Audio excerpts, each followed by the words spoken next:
అప్పు చేయాలి. అందుకే ఇవాళ నేను ముఖ్యమంత్రి గారు అడుగుతా ఉన్నా, ఇప్పటికైనా భూమి మీద నడిచే ప్రయత్నం చేయి, ప్రజల్ని విశ్వాసం తీసుకో ప్రయత్నం చేయి. నేను అడుగుతున్నా, ఏనాడైనా నేను సహచర మంత్రులని ఆ డిపార్ట్మెంట్స్ మీద స్వేచ్ఛగా మాట్లాడించే అవకాశం ఏర్పడదా?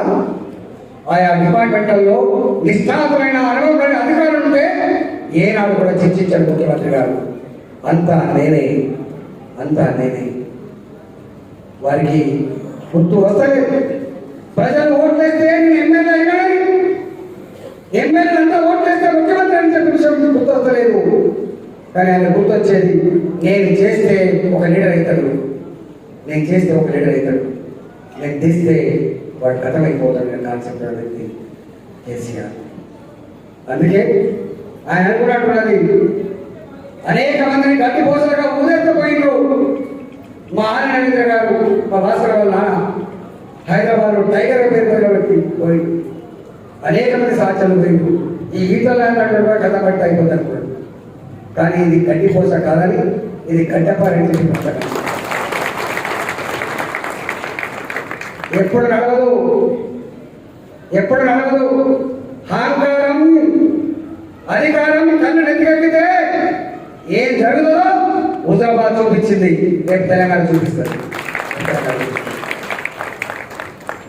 ఇవాళ నేను ఈ ముఖ్యమంత్రి గారిని నేను ఇప్పటికే అడుగుతా ఉన్నా, రైతాంగం జర కన్నీళ్ళు పెట్టాలి.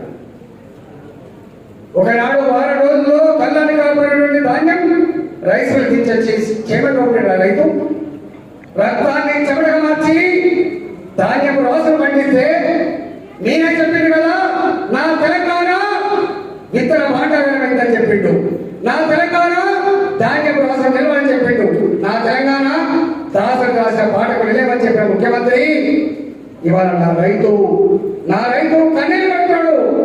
నా రైతు వడ్ల కుప్పల మీద కాపలుండి దిగాలు పడి గుండె పగిలి చనిపోతున్న పరిస్థితి చూస్తూ ఉన్నాం, ఆత్మహత్య చేసుకున్న పరిస్థితి చూస్తూ ఉన్నాం.